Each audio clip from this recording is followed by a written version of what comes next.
香港第一個大型嘅慈善單車籌款喺吐露港單車徑舉行，接近3000人參加。陳漢威報導。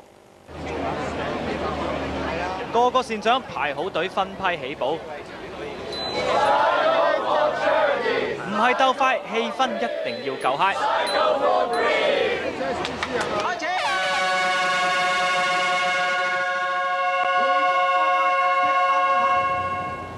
講法型佢哋最殺食。呢次單車百萬行咧，有接近3000人參加，佢哋會由大埔咧踩到去沙田，全程10公里。踩啊！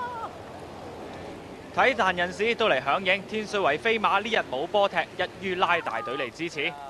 即係除咗足球以外，另外一個運動就係踩單車咁，我好新鮮咁樣，又可以做慈善，其實一舉就得，我覺得好開心咯。